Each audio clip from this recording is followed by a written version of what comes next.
celui qui a fait sortir cette maladie de l'ombre. Écris l'histoire, tout ce que tu voudras entre mes lignes. C'est Grégory Le Marchal, chanteur vainqueur de la Star Academy en 2004 et disparu 3 ans plus tard des suites de la maladie.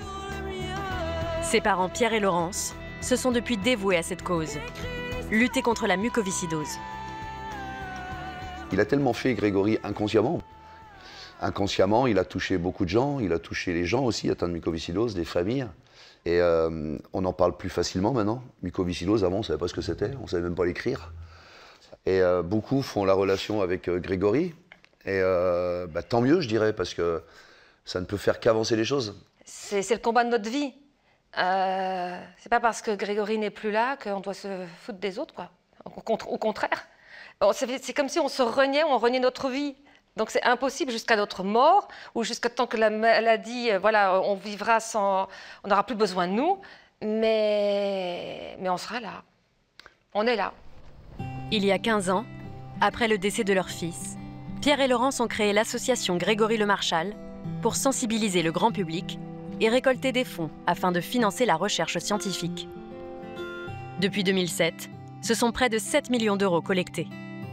En juin dernier, ils ont inauguré aux côtés de Brigitte Macron une maison située non loin de Paris. Un lieu qu'ils ont conçu pour accueillir des patients adultes atteints de la mucoviscidose. Une maison qui a une âme, une maison animée par celui qui guide nos pas, par celui qui, à travers nous tous, continue à écrire l'histoire, pour qu'un jour on en finisse avec la mucoviscidose, et que donc, contrairement à la chanson, pour ceux qui la connaissent par cœur, nous souhaitons tous écrire la fin. Grégory. La mucoviscidose d'aujourd'hui, même si elle est toujours non guérissable, même si c'est toujours des soins importants, c'est plus la même que quand notre fils est né en 1983. C'est plus la même chose. Les gens ne pouvaient pas se projeter sur un avenir réel. Quelqu'un qui a 20 ans, 23 ans, avant les nouveaux traitements qu'il y a actuellement, de penser à un métier quelconque, je sais que ma vie, elle est... À quoi bon, quoi? À quoi bon penser à tout ça, à une vie professionnelle, voire même à une vie de famille? Et surtout, avec ces avancées thérapeutiques, la question, elle se pose encore plus. Avec la greffe, elle se pose encore plus, cette question. Qu'est-ce que je fais de ma vie? Comment j'arrive à me projeter dans cet avenir qui est plus ou moins incertain, plus ou moins long? Cette maison, elle est pour répondre à ces questions, pour améliorer leur vie, tout simplement.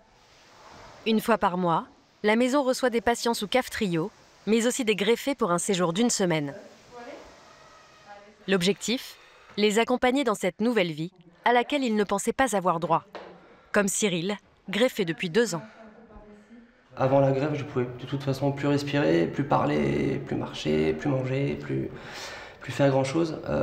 C'était mes proches qui m'aidaient à faire la plupart des activités que je faisais. Et puis la greffe arrive.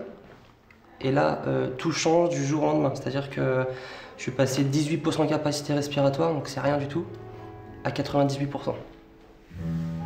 Ici, l'accompagnement sur mesure permet aux résidents de reprendre confiance en eux.